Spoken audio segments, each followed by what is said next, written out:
Hello everyone, welcome to Arth IAS. I am Amit Kumar. Friends, as you do know that in this series, means this is Polity Crash Course series, and till that we have discussed two lectures, and currently we are discussing the historical background of Indian Constitution. And in the previous lecture, we have discussed important acts like Regulating Act, Amending Act, Quits India Act, and Charter Act. One Charter Act. We have started Charter Act series, right? And we have discussed Charter Act of this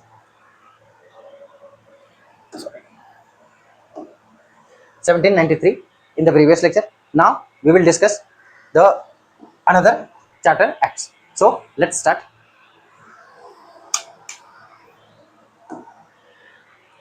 Right. So as you do know that we have discussed the Charter Act 1793. So without wasting your time, we will move towards the next Charter Act, that is Charter Act of 1813. Right. So let's have it. See.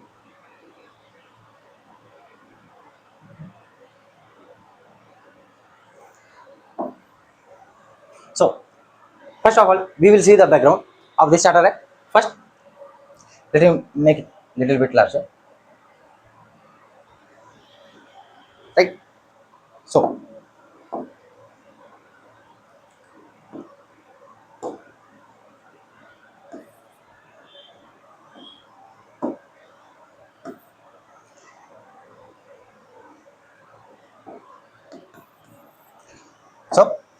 first we will see the background of Charter Act 1813. As you do knowing that there were 4 Charter Acts, and every Charter Act was passed after a fixed term, that is 20 years.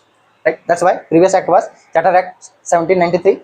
This is Charter Act of 1813. Next Charter Act 1833, and after that another Charter Act 1853. Right? So here the background: East India Company's charter renewed, as I told you, that every 20 years. So was due for revision after 1793. That's why new Charter Act was implemented. Right.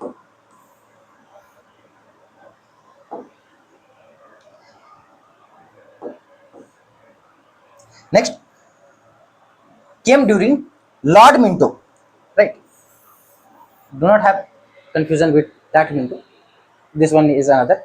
So again, a factual question may be asked that Charter Act of 1813 came during the tenure of, then option may be given, or another Governor General, or Governor General's name can be given. Right. So you should remember that it came during the tenure of Lord Minto. Right. Another thing, increasing pressure in Britain, especially from free traders and Christian missionaries,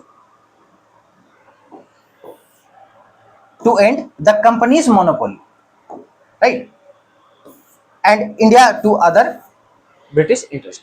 So in the previous Charter Act, company was, means East India Company was granted monopoly to trade in India for next 20 years. But what happened that due to pressure from other British companies in Britain, right, and also certain Christian missionaries, they were pressurizing the British government. That's why this Charter Act was passed. So that what happened? Now see the key provisions. First, end of trade monopoly, as other British companies were eager to do trade in India, right? That's why the trade monopoly, which was extended for 20 years in Charter Act 1793, was ended by this Charter Act, right? Means other British company could come and do trade with India, right? Except one exception was what? Except trade with China and trade in tea. This was exception. Here also, means here the monopoly of British East India Company continued. That only they were allowed to trade with China and trade in tea. Right. Rest doors were open for other British companies. Second, sovereignty of the British Crown reasserted. Right. As you do know that since 1773, right, the British government started its clause or stronghold over companies, administration, companies affairs. Right. So this act was another what act, or you can say another ruling that established or further enhanced the power of British government over East India Company. So here just see, the act clearly asserted that territorial sovereignty in India lay with the British Crown, right? Not the company. Means this act clarified that the territorial or the territories in India that was annexed or acquired by the British East India Company comes under the sovereignty of the British Crown, not the company, right? Next, the company would continue to administer the territories and as a trustee, right? So you can see how the powers of East India Company reduced, right? Earlier they were administrators, now they become trustees, only caretaker of British Indian territories, right? And who was the ultimate or sovereign master? The British Crown. Again, missionaries allowed. Missionaries means Christian missionaries were allowed. For the first time, Christian missionaries were legally allowed to enter and propagate, right, the religion in India. Obviously, means Christian missionaries were legally allowed to go and propagate Christianity in India, convert Indians or native Indians into Christianity, right? Again, it marked the beginning of religious and educational activities by missionaries. Obviously, they practiced or propagated their agenda, right? Whether by means of religion or by means of education. And this is how conversion started. They try to convert by luring, right, the poor native Indians. Next, so this was all. Again, certain other provisions, right? Educational provision. What happened that the company was directed. The company means East India Company was directed by the British Crown to spend 1 lakh rupees. How much? 1 lakh rupees per annum, right? Annually. Why? For the promotion of education in India. So you can see that it also reduced their revenue because it was to be spent out of revenue that was collected from India, right? And on the one hand, their administrative powers was reduced. On the other hand, their revenue were also what affected. How? Because there was a provision for 1 lakh rupees to be spent on education in India, right? Next, first formal step was by the British government in the field of education policy. So this is considered, it means this policy of spending 1 lakh rupees is considered as first formal step of British Crown in the field of education. Next, these funds remained legally largely underutilized until later debates, right, in 1830s, right? So what happened that though there was provision of spending 1 lakh rupees annually on education, but largely these funds remained underutilized, right? Underutilized means the whole amount was not utilized, hardly or merely it was spent on education. Next, powers of Governor General reinforced. Reinforced means again the power of Governor General was again enhanced. All this act further enhanced the power of Governor General, right? Next, so Governor General in Council was empowered to frame regulation for the civil and criminal courts. So you can imagine even courts, right, rule or regulation were to be framed by the Governor General in Council. Next, Indian subjects. Indian subjects means Indian people, right? Can be appointed where, right? What happened that slowly, listen, you have read history, and in history, though revolt of 1857 is considered one of the most important struggle for independence, but before that, so many small or sporadic revolts occurred, right? And to pacify them, right, to pacify the Indian native people or to suppress the revolts, such kind of a small revolts.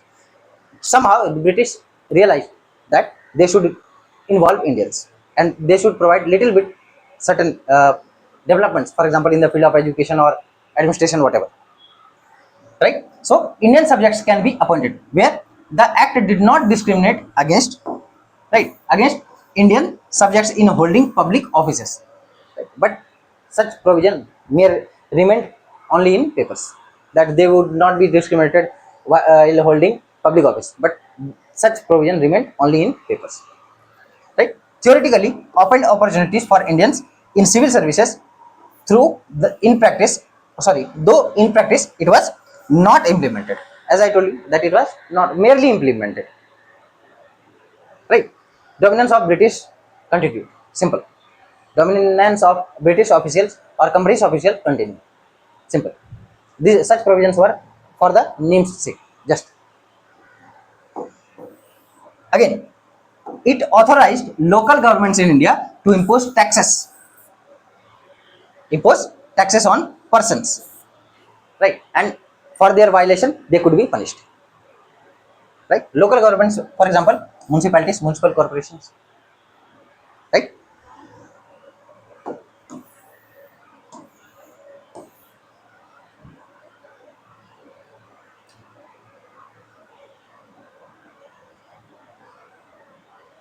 So this was all about Charter Act 1813,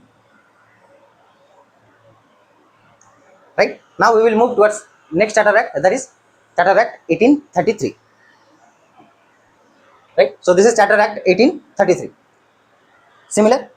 Why similar? Because this Charter Act also came into force after 20 years, right?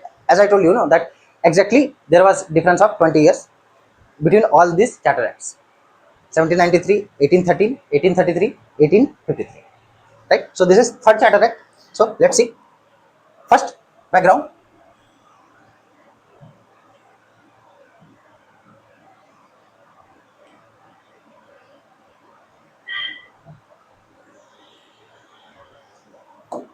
So, renewal of Charter of East India Company after 1813. Obviously, after 20 years, it came in 1833. Next, Britain had entered the era of industrial revolution. Obviously, right? And demands grew for trade liberalism and centralized administrative reforms in India.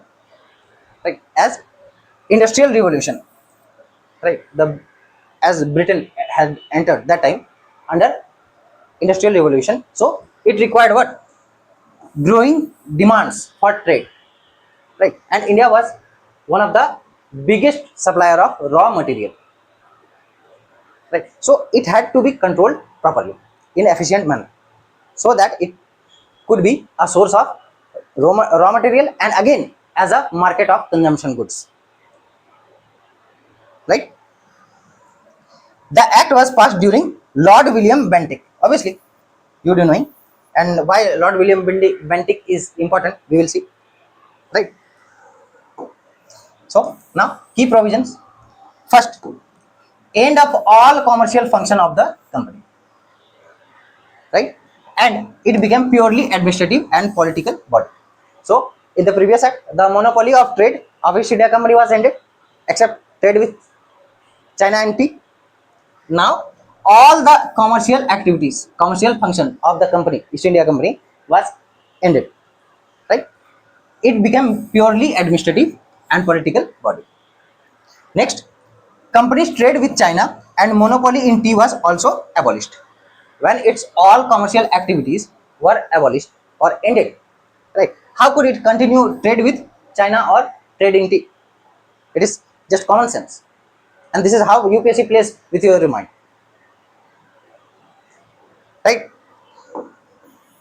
Next, centralization of administration. The Governor General of Bengal became Governor General of India. Obviously, right? This point is very important. That under which act the designation of Governor General of Bengal was upgraded to Governor General of India? It was Charter Act 1833. And who was the first Governor General of India? Governor General of India. First Governor General of Bengal, it was Warren Hastings. first Governor General of India, he was Lord William Bentinck, right? So he was, means the Governor General of India was empowered to supervise, direct and control the entire civil and military administration. Obviously, simple, no need to explain. Again, it also created a law commission to codify Indian laws. And you do know the name of very famous person regarding law commission. Who was the famous person? You can comment in the comment box. Who was the famous person related with this law commission? Comment in the comment box. Right? His name starts with M. Right? Next, declared that no Indian, right, means this act declared that no Indian would be discriminated against employment based on religion, caste or race, though rarely implemented. Right? Though it, as I told you, that certain provisions regarding administrative reforms in India or involving Indians, whether it is into the services or other advisory activities, they remained merely or remained only in papers, merely implemented. Right? Though this act again made a provision that they, means Indian were or Indian would not be discriminated whether on caste, religion or whatever, but this provision remained only in papers. Right? Increased British control over appointments and finances. Right? Obviously, as I told you, that each and every act was implemented so that British Crown's stronghold or control could be increased and power of or administration or governance of East India Company could be reduced. And this is how each and every act done. Right? Now, see certain significance of this act. Why? What is the significance of this Charter Act 1830? Right? So, it marked the end of East India Company as commercial entity. Obviously, all the commercial activities of East India Company was abolished. Even trade with China and trade in tea, it completely became administrative and political body. Right? Focusing on governance, strengthened centralized administration and legislative authority. Obviously, next, laid the groundwork for legal and administrative reforms. Legal and administrative reforms, for example, this codification of law. What is it? Legal reform. Macaulay Committee was set up. Right? Indian laws were codified. Now, limitations. So, lack of Indian representation in governance. Obviously, right? As I told you that though there were provisions, right, in this act or even in the previous act, that Indians would be included in the services without any discrimination, but hardly they were involved or appointed. No discrimination clause was largely symbolic. Largely symbolic means, as I told you, that it remained only in papers, right? Only in letters, not in spirit. Right? Now we will move towards the next Charter Act. This Charter Act or Charter Act of 1853, last Charter Act, right? So, just see the objective. What was the objective of this Charter Act 1853? So, to renew the East India Company's charter, obviously, because three Charter Acts, 1793, 1813 and 1833. After that, this Charter Act came, right? And to introduce administrative and legislative reforms, right? Each and every act further introduced certain administrative and legislative reforms, reduced the, in simple terms, okay, these are common between each and every acts, right? Introduced what? Administrative and legislative reforms, reduced the power of East India Company and increased the control of British government or British Crown over East India Company's affairs, administration, activities. Simple. Now, key provisions. So, it did not set a time limit for East India Company's charter, leaving it open-ended. Means, before this Charter Act, Right? There was a fixed tenure that after every 20 years, the license or what the activities, or you can say charter. Charter means what? The royal permission, right? Crown's permission to East India Company to trade with India, right or not? Right? Was renewed after every 20 years, but this act did not set a time limit. It simply means that any time, right? At any time, the charter of East India Company could be ended at any time. No limitation or no fixed tenure, right? Separated the legislative and executive functions of the Governor General Council. Obviously, this point is very important, right? That this act, Charter Act of 1853, separated the legislative and executive functions of Governor General Executive Council, right? Again, it expanded the Legislative Council to include 12 members. To include how many members? 12 members with representation from provinces. Provinces means provinces in India, right? Again, it introduced open competitive examination for recruitment to the ICS. ICS means Indian Civil Services, right? But later on we will see what happened to this service, right? Next, empowered the Governor General to create new provinces for administrative efficiency. Again, Governor General was empowered to create new provinces so that it could be run efficiently. Next, extended the law commission's role in codifying laws. And you do know that certain acts, for example, IPC came which year? 1860. Right. So this also extended the law commission's role in codifying laws in India. And certain so many acts were there.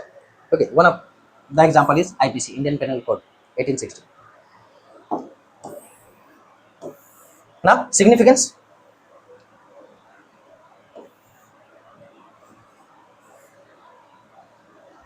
So, significance is this laid down the foundation of a modern legislative system in India. Simple. Right. Listen, I am not explaining in very detail because this is crash course and I want to save your time. Only I am discussing the points which is important from your prelims perspective. Okay. Otherwise, in my mains class, I have explained or I explained all these things in very detail. Right. So, don't take it in any other sense. Simply revise the points. You have to crack the examination. Introduced merit based recruitment for Indian civil services through though right though Indians faced barriers, right? There were certain conditions, right? For example, this exam of Indian civil services was conducted in London, and this was not possible for even talented Indians to go and appear in the examination in London, right? Strengthened administrative flexibility for future expansion, right? Now, last, limitations. So whatever the limitations, legislative council remained unelected and what dominated by British officials. Obviously, each and every department was dominated by British officials, and Indians were recruited. Even Indians were recruited. They were recruited at lower level, clerical level, right? ICS exam, Indian Civil Service examination, were held in London, limiting Indian access. Already I told you, right? Now, next. So, certain important points of all these acts we have discussed. So, just have a quick look.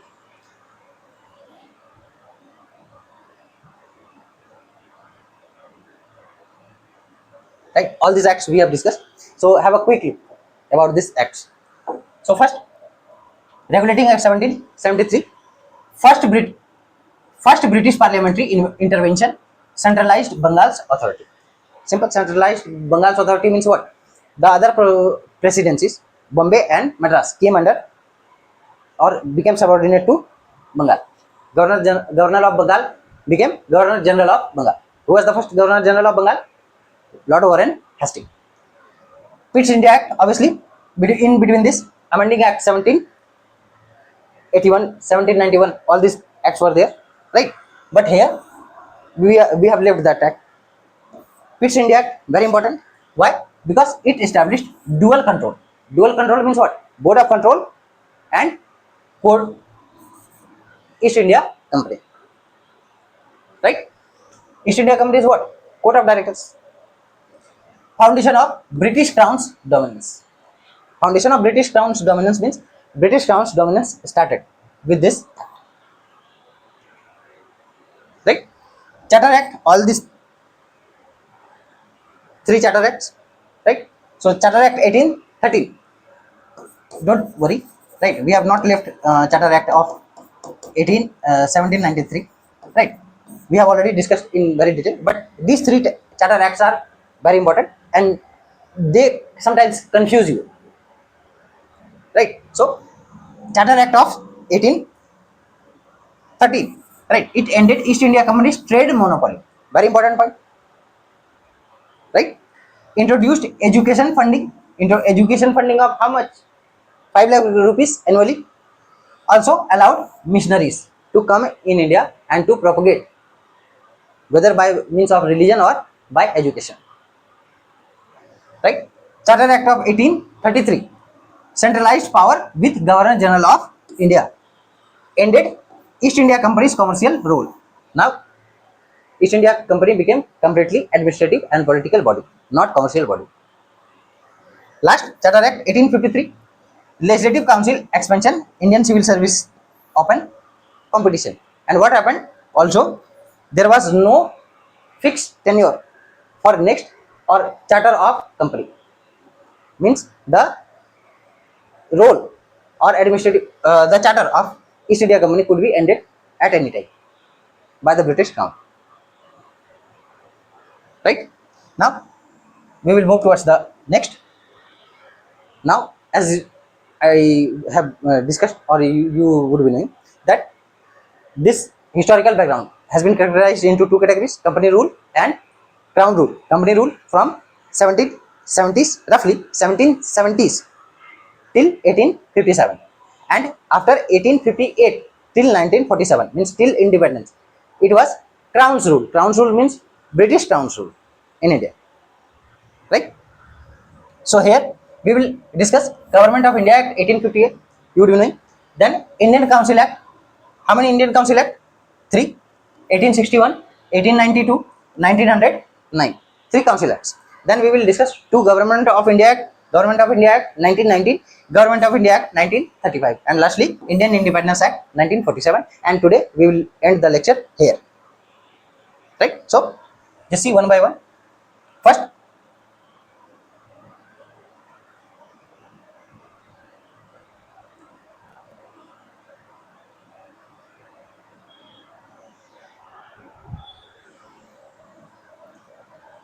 so this is the background of this Government of India Act 1858.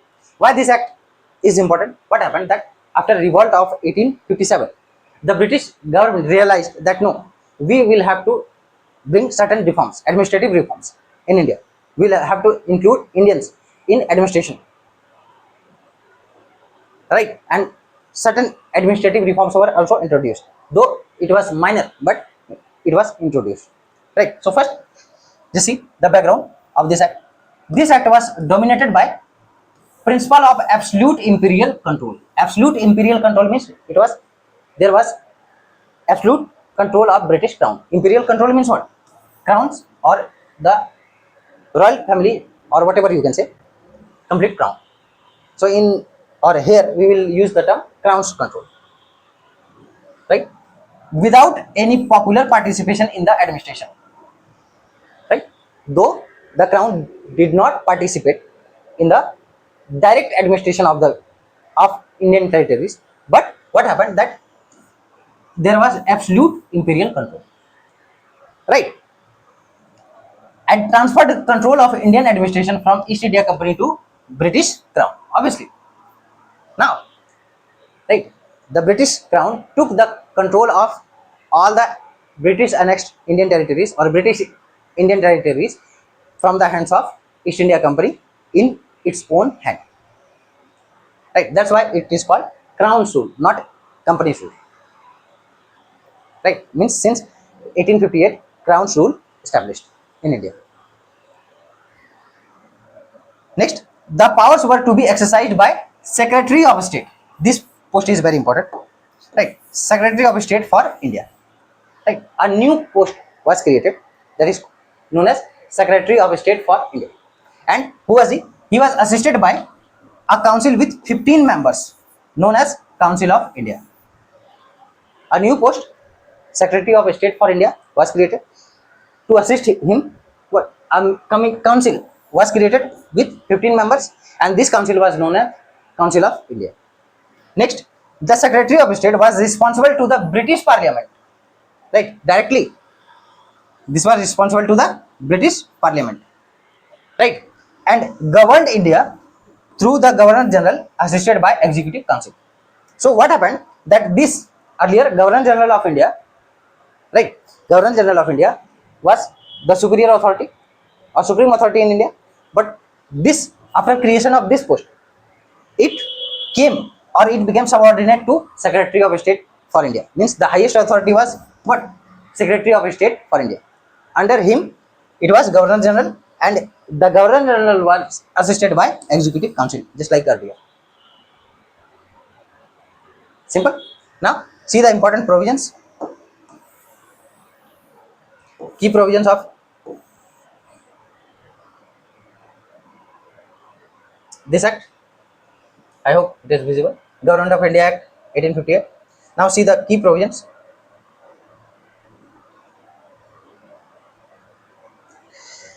Right. So first, abolished East India Company's rule and transferred its power to British Crown. Obviously, this is one of the most important point. Next, Office of Governor General was redesignated as Viceroy. Right. So you should remember three acts. Regulating Act 1773. Governor of Bengal became Governor General of Bengal. Right. Then Charter Act 1833. Governor General of Bengal was upgraded to Governor General of India. And Government of India Act 1858. Governor General of India was upgraded to Viceroy. Right. So you should remember three. 1773. Right. Governor became Governor General of Bengal. 1833. Governor General of Bengal became Governor General of India. And lastly, 1858. Governor General of India became Viceroy. This is how the post was upgraded. You should remember these three acts. Right? And who was the first Viceroy? You can comment in the comment box. Right?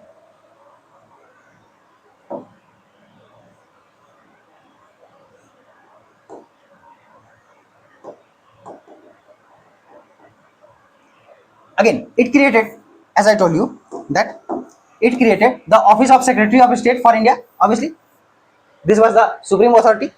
Why? To observe Indian affairs. And this was directly, or he was responsible to the British Parliament. And Governor General, right, was subordinate to this post. Right? Again, established India Office, right, India Office in London to assist the Secretary of State. So, a new post, Secretary of State for India, was established.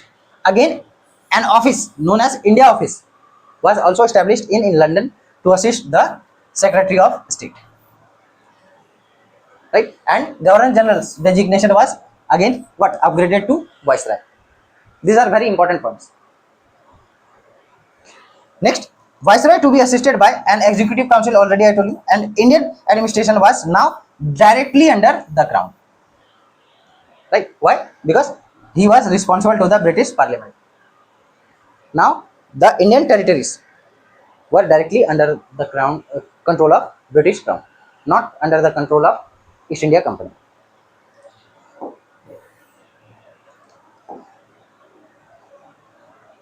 Next, it promised non-discrimination in government employment, largely unimplemented.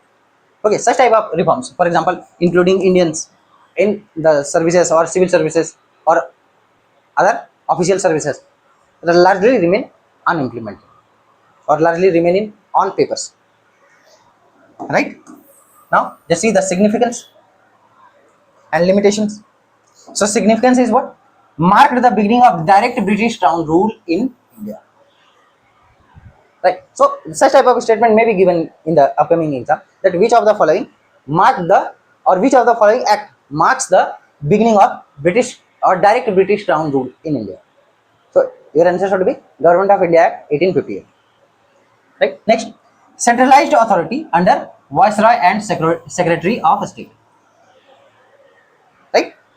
Again, ended East India Company's political and administrative role post 1857 revolt. Right. Limitations. What are the limitations? So, no Indian representation in governance. As I told you, no, that such type of provisions or reforms remained only on papers, not implemented. Next, highly centralized with no devolution of power. No devolution of power. Devolution means what? Simple. If you have read polity, then you would be knowing the simple meaning of devolution. It means what? When the constitution, generally devolution means when the constitution gives power to the provinces or provincial government, then it is called devolution. So there was no devolution of powers to the provinces in India. Next, non-discriminatory clause remained symbolic. Non-discriminatory clause regarding what? Regarding employment. Employment of Indians in other official services. Right? So this was all about Government of India Act 1858. Right? We have seen these things. First we saw the background, right? Then we saw the key provisions. Then lastly we saw the significance and limitations of this act. Right? Now we will move towards the next important act, that is Indian Council Act 1861. This is very important. 1861.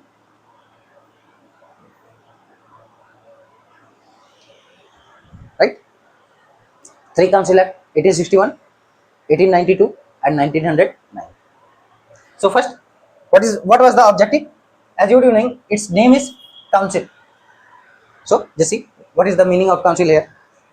Objective was to recognize the legislative framework and involve Indians in limited advisory roles post 1857 revolt.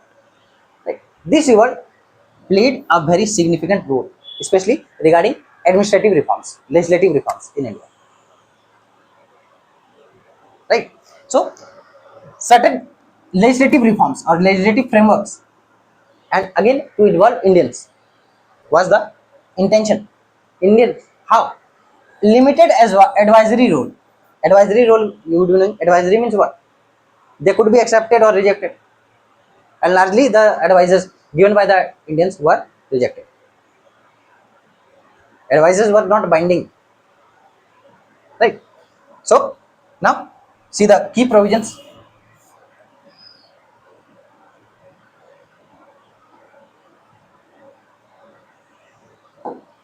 So it expanded the Viceroy's Executive Council by adding a fifth member for law making. Simple. Introduced legislative councils at central and provincial levels. Right. So council means what? For example, there were legislative bodies, just like parliament. So it introduced legislative council at both levels, central level and provincial level. Right. And non-elected members means members were not elected but nominated. Right. Next, allowed the Viceroy to nominate Indians. Right. Viceroy could nominate Indians to the legislative councils limited to advisory roles. Right. So advisory roles, again I am telling you that advisory role was for the namesake. or to pacify the Indian, that we are involving Indians in our council, so don't cry, right? Or don't be violent. But their role was largely or limited to advisory role. And as I told you that advisors are, or they don't, or they were not binding, right? Again, restored legislative powers to Bombay and Madras presidencies, right? Next, Viceroy could issue ordinances in emergency valid for 6 months, right? Until that, you would know that even president or governor can issue ordinances, and validity is, what is the validity? You know, right? Under which article? 123 and 230. 123 president, 230 the governor. Currently, right?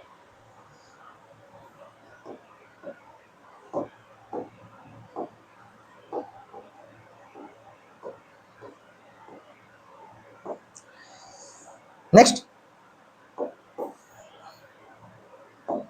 introduced the portfolio system, right? Portfolio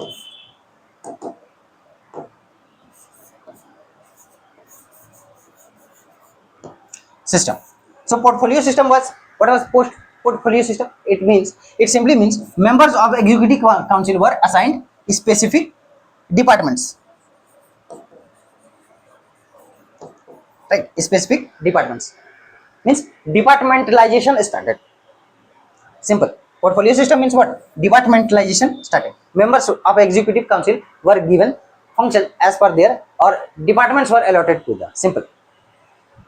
Just like ministers. Currently, ministers have, or we have portfolio ministers, right? Defense minister, home minister, finance minister.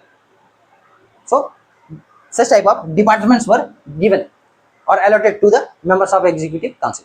That is simple meaning of portfolio system. Now, significance, right, and limitation of this act. So significance, it was first step towards Indian participation towards legislation. Legislation means what? Lawmaking. Though minimal, what? Though minimal, very less, and non-elected. Right? Non-elected means nominated by the Governor General.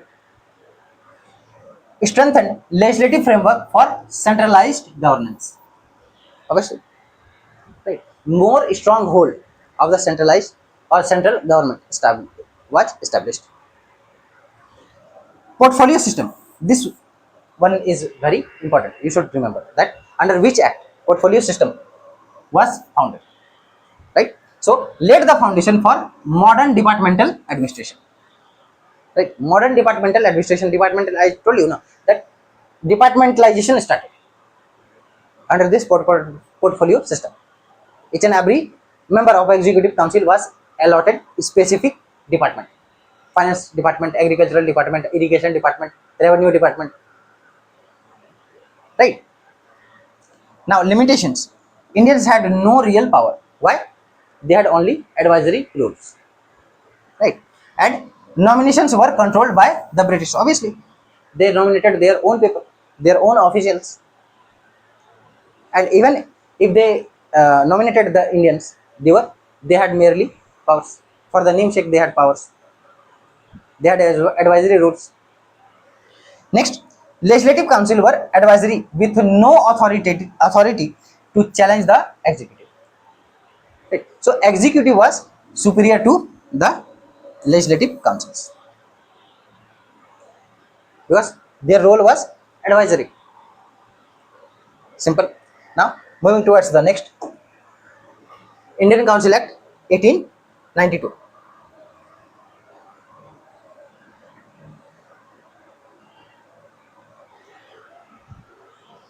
Right. So objective. What was the objective of this Council Act 1892?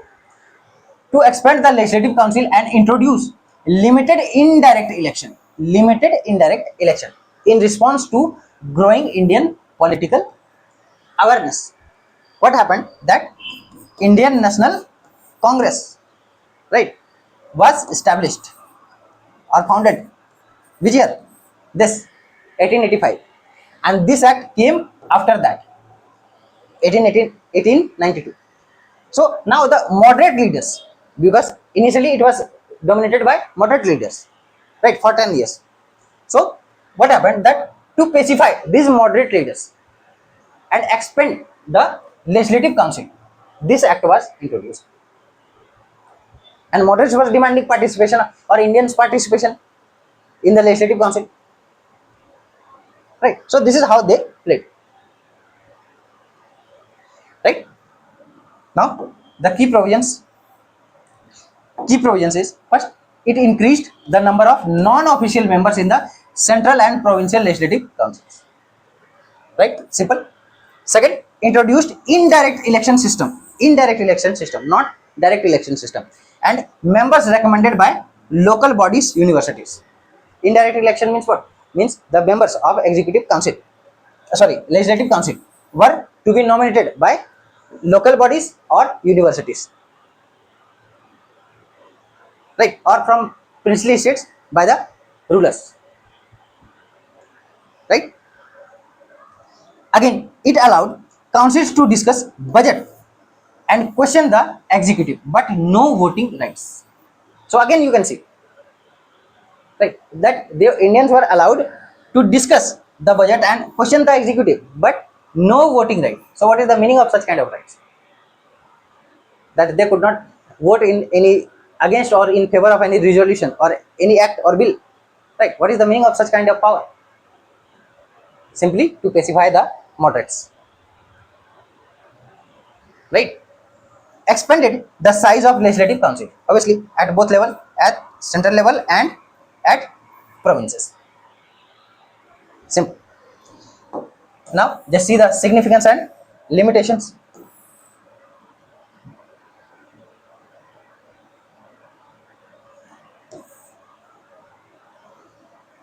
Right. So it marked the beginning of elective principle in India, though indirect and limited. Elective principle means what? Election procedure. Though Indians were nominated indirectly, but this laid the foundation of elective principles in India. Right. Second, responded to greater nationalist demand. Nationalist demand means, as I told you, moderate leaders of Congress, they were demanding Indian representation or participation of Indians, right, in legislative council. Enhance the scope of legislative debates, as discussion on budget, or Indian could participate in budget discussion, they could raise or ask question from executive. So this is how legislative or the scope of legislative debates enhanced. Now limitations. Limitations means no direct election. Already I told you, members of legislative council were nominated by the local bodies, universities, or even in case of princely states by the rulers. Nominations still dominate, and you would be knowing that what is the meaning of nomination. Nominate the favorite person, or nominate the person whom you can dominate, right, or nominate the person who is your puppet. Simple. Council had no real legislative and financial powers, right, because main power or the executive had the main powers. Representation was limited to elites. Elites means, for example, jamindars, professionals, educated elites, like common man could not participate. Next council act, this is very important also. So just see, first we will see the objective. So objective was to introduce reforms to pacify Indian nationalism, right, till date, right. And what happened that, as I told you, that in 1885 Congress was founded, and for almost more than 10 years, you can say, moderates dominated Congress. And during this year, right, there was revolutionaries who started raising their head, right. So again, to pacify the Indian nationalist demands and expand Indian participation in governance, right. So key provision, also known as Morley-Minto reforms. And this act is very important. Why? Because of separate electorate. Right? Very important point regarding this act. That this act is also known as Morley-Minto reforms. And who was Morley and who was Minto? You can comment in the comment box because you have read modern Indian history. So comment in the comment box who was Morley and who was Minto. Right? Significantly expanded the size of legislative councils both at central level and provincial level. At central level, it went up to 60, and at provincial level, its range was between 30 to 50, depending upon the population. Right? Next provision introduced direct elections for some non-official members. Right? That's why I have made it, underlined it. Right? That direct election for some non-official members was introduced. Again, allowed Indians to be appointed to Viceroy's Executive Council. Right? Granted councils the right to discuss and move resolution on budgets and public matters. So, again, the legislative council, they could what discuss and move resolution on budgets and public matters. Right? This is how little bit more powers were granted to Indians, or more Indians participation was done. Right? Next, introduced separate electorate. This point is, as I told you, this point is very important, and any serious aspirant knows this. That Morley-Minto reforms or Indian Council Act 1909 is famous for what? Separate electorate for Muslims. Why? Ensuring reserved seats based on religion. Means certain seats were reserved for Muslim candidates and they could be voted by the Muslim people. Simple. And this is how the seed of communalism, right, was sown in India. And you would be knowing that these two persons, Morley and Minto, they commonly known as father of communalism in India. Right? Now, significance and limitation of this act. So, significance is what? First step towards Indian representation in executive and legislative bodies. Next, direct election for limited seats, limited members, like not for all Indians. Marked a shift towards democratic principles. Obviously, when you introduce direct elections, obviously it is nothing but symbol of democratic principles. Next, laid the foundation of communal representation. Right, communal representation, as I told you, separate electorate for Muslims, and it showed the seed of communalism in India. And lastly, led to the partition of one country into two parts, India, Pakistan. Right? Limitation: separate electorates showed the seeds of communalism. Communal division, already I told you, later India became what? India and Pakistan. Franchisee was limited to a small propertied elites. Small propertied elites means, for example, people from elite class of society, zamindars, rulers, right, professionals, they were allowed to vote. Legislative council remained advisory with no real powers. So when anything or any council or any body or even any person is advisory, it means what? He does not, or it does not have real powers. Simple. Now moving towards the next act, Government of India Act 1990. This act is very important. So first we will see the objective of this act: to introduce responsible government in India. Main objective was what? To introduce responsible government in India. Gradually responding to nationalist demand. And what happened? That First World War, you do know, First World War, you have read in world history, right? That almost 1914 to 19, right? So, and Indians supported British in this war, right? So there was introduction of responsible government in India. Means the government who was ruling in India was said that it would be responsible towards the people of India. It would take care of their basic needs, their demands regarding health, education, or proper administration, involvement, employment, whatever. Right? So, key provisions.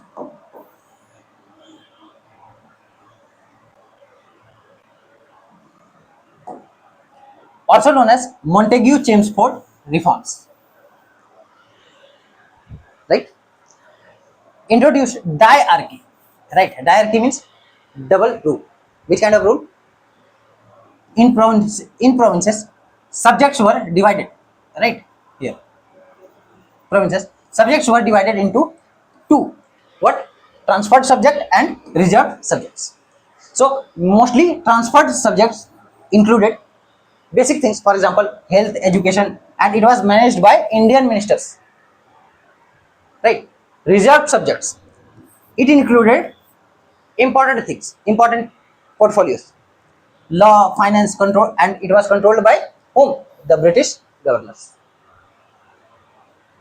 But you can see that Indians were given little bit more power. Right? Indian ministers used to head these portfolios, means education, health, or other relevant department. But in spite of that, British governors or British government officials held important portfolios. For example, law, finance, etc. Defense. Right? Again, bicameral legislature. Right? Bicameral legislature at center. Right? Council of State and Central Legislative Council. Right? Currently, we have bicameral legislature, Lok Sabha, Rajya Sabha. Right? In the same manner, that time bicameral legislature was introduced, and what was it?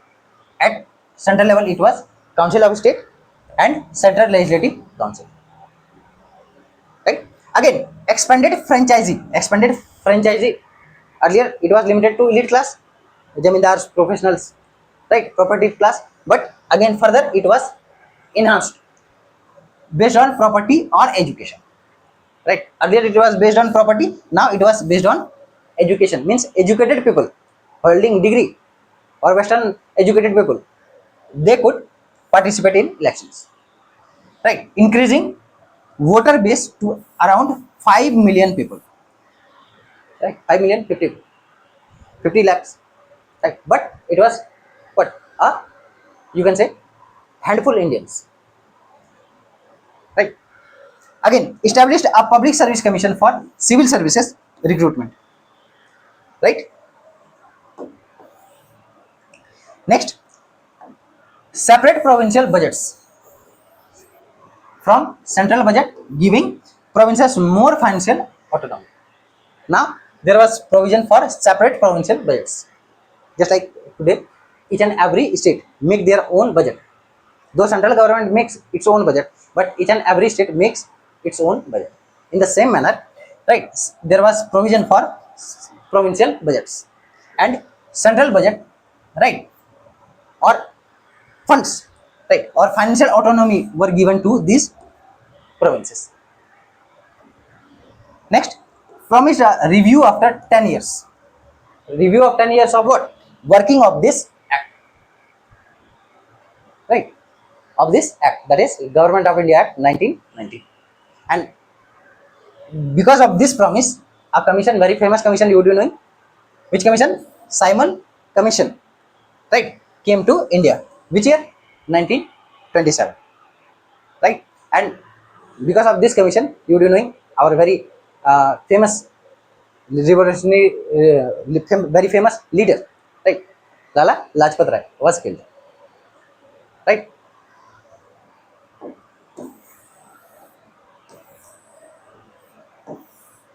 Now, significance. So, just see the significance. Introduced partial responsible government in provinces through diarchy. Diarchy, transfer subject, reserved subject. Already I told you, transfer subjects were held by Indian ministers and reserved subjects were by the British governors. And all important portfolios were under transferred subjects. Sorry, reserved subjects. Right? Again, expanded Indian participation in legislative and executive roles. Marked a step towards federalism with financial devolution. Federalism, division of power between central and provincial government. Right? Now, limitations. Limitations. Diarchy. Right? Diarchy was complex. Why complex? Because there was central and provincial. Right? Again, subjects were transferred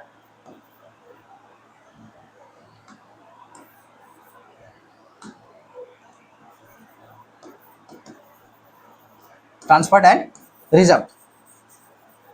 So such things create what? Such things created confusion, right? And complexities.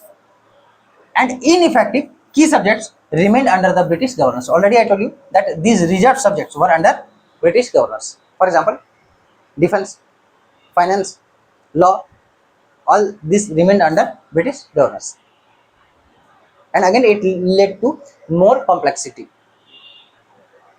Next, limited franchisee excluding what? The masses. Limited franchisee means though it expanded the franchisee, right? But it was limited to elite class, business professionals, right? Zamindars, or under this act, educated persons were included. But what about common people? They were till beyond the reach, right? No responsible government at the center. Viceroy retained overruling powers. Simple. Now moving towards the next act, that is very important, Government of India Act 1935. This act is also very important, right? And after that we will do Indian Independence Act 1947 and we will end our lecture today, right? So first, see the objective. What was the objective of this act, Government of India Act 1935? So to establish a federal structure, right, and grant greater autonomy to provinces while retaining British control at the center. Right. So again, to establish a federal structure, already you will know the simple meaning of federal means what? At least two levels of government. Federalism simply means different levels of government, whether it could be two tier, three tier, whatever. So it granted greater autonomy to provinces while retaining British control at the central level, so that it could rule India. So key provisions. This act has very important provisions, right? And I have included all the provisions so that you can't miss a single point in the examination, right? So first, proposed All India Federation, right? All India Federation means what? It included British India, princely states. But what happened? It was never implemented. Why? Due to princely states opposition. Princely states opposed it greatly. That no, we would not come under the central power, that is British, right? Next, introduced provincial autonomy, right? Provincial autonomy. How? Provinces had fully responsible governments, right? And with elected ministers accountable to the legislatures, right? So provincial autonomy was enhanced. And what happened? That responsible government at provincial level was established and ministers were elected, not nominated, and they were accountable to the legislature. Which legislature? Provincial legislatures. Next, abolished diarchy. Abolished diarchy. Which level? In provinces. Right. Diarchy, already I told you, subjects were divided into two categories, reserved and transferred. Already I have discussed in the previous act. Right. Introduced diarchy at center. So you should focus here that diarchy was abolished at provincial level, but it was introduced at central level. right? And federal subjects were divided into reserved and transferred, but not implemented. Simple. Next, established a bicameral federal legislature. Bicameral federal legislature, right? And it included Council of State and Federal Assembly. Simple, right? Council of State and Federal Assembly. Next, it expanded franchisee to around 35 million voters, right? Though it was just 10% of total population of India. Only 10% of total population of India. Next, created separate electorates for Muslims, Sikhs, Christians, and others. Right. Further, it led to further division among Indian people, Indian society. Right. Under Indian Council Act 1909, separate electorate was for Muslims only. But this act further expanded what? Separate electorates for Sikhs, Christians, and others, other communities. Right. Next, established the Reserve Bank of India, very important, and Federal Court. Reserve Bank of India, which act? Which year? 1935. Under which act? RBI Act 1934. Federal Court, right? 1937. Next, divided legislative powers into federal, provincial, and concurrent lists. Currently, we are just like three lists: union list, state list, concurrent list. Right? Governors and viceroy retained veto powers and could issue ordinances. Right? So you can see that governor and viceroy's power continued. Right? Now just see the significance or and limitation of this act. Government of India Act 1935. Right?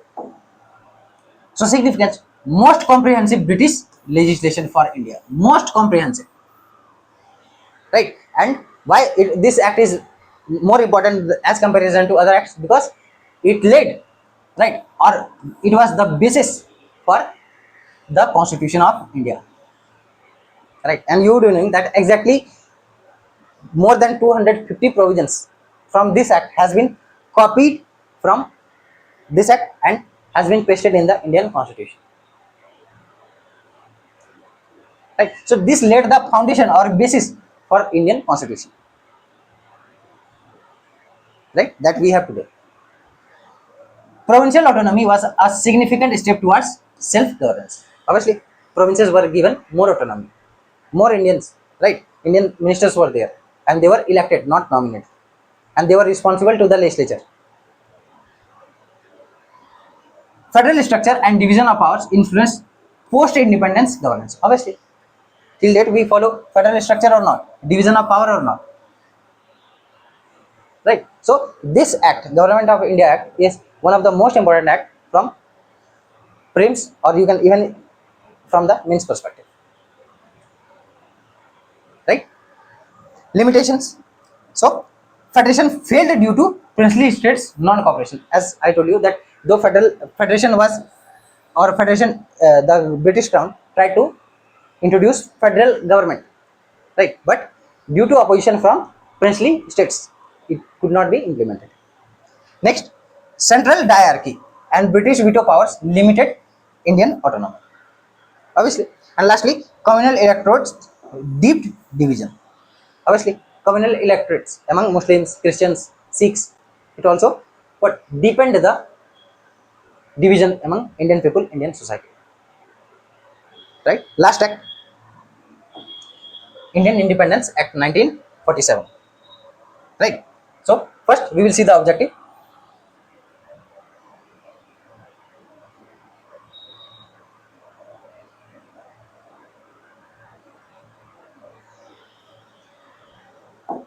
So objective was to, obviously as its name is Independence Act. So the objective was to grant independence to India, right? And partition it into two dominions, India and Pakistan. Right? Now see the provisions. And listen, I would like to tell you that I have left certain commissions or committee. Why? To save your time. Because you must have read about certain commissions or committees in modern Indian history. So don't waste your time here. I have left that commissions or committees to save your time. Right? For example, Simon Commission or Cripps Mission Plan or Cabinet Mission. I have left that because you have already read that in modern Indian history. No need to do the duplication of work. Save your time. Right? So, declared India and Pakistan as independent dominions. Simple. Abolished office of viceroy. Right? Now, no need of such offices because the country is being freed. Right? The country was getting independence. Right? So, this office was abolished. Each dominion means India and Pakistan, to have Governor General. Right? And for temporary period, Mountbatten, Lord Mountbatten remained Governor General of for India, and Jinnah, right? Muhammad Jinnah, he became Governor General of Pakistan. Right? Ended British suzerainty over, or simple, British rule over princely states. They could accede either two dominions or remain independent. Either two dominions means they had option whether they could join India or Pakistan. And you would be knowing that this led to again so much chaos, right? Or even war, attack. For example, Hyderabad and Kashmir, you would be knowing the issue, right? Empowered the Constituent Assembly of both dominions, means India and Pakistan, to frame their constitution simply, right? And provided for division of British India's assets, military, and administration between India and Pakistan. So each and everything, right? All the assets, properties, administration, military, right? All these things were divided between India and Pakistan equally, right? Repealed all prior British acts. Obviously, when British government is going from India, right, and it has approved the independence of India, why any British act would remain in effect, right? So all the acts before this act was abolished, right? Now see the significance and limitations. Significance: marked the British colonial rule in India. Marked the end. Sorry, end of. Marked the end of British colonial rule in India. Right? Complete abolition or end of British rule in India. Next, facilitated the creation of two sovereign nations, India and Pakistan. Enabled princely states integration into India or Pakistan. Right? But due to the great effort of our one of the greatest leader, that is Sardar Vallabhbhai Patel, right? Most of the means princely states were joined to India, right? Take the example of so many states, princely states. Again, best examples are Hyderabad, Junagadh, Kashmir, right? Again, limitations. Hastily implemented. Hastily implemented means it was a hurried job, right? They had to leave. They had to leave India, and that's why it was done hastily. Means this act was implemented hastily, right? Not sufficient time was given to Indian leaders, right? Leading to partition, obviously, and violence and displacement, right? Ambiguity over princely status caused conflicts. Example: Hyderabad, Kashmir, obviously, right? So this was all about Indian Independence Act, right? So this topic ends here. Tomorrow we will start another important topic. Today we have done very important acts, right? Go and revise. We will meet in another lecture. Till then, keep revising, keep practicing, and also take care of yourself, right? Thank you for watching.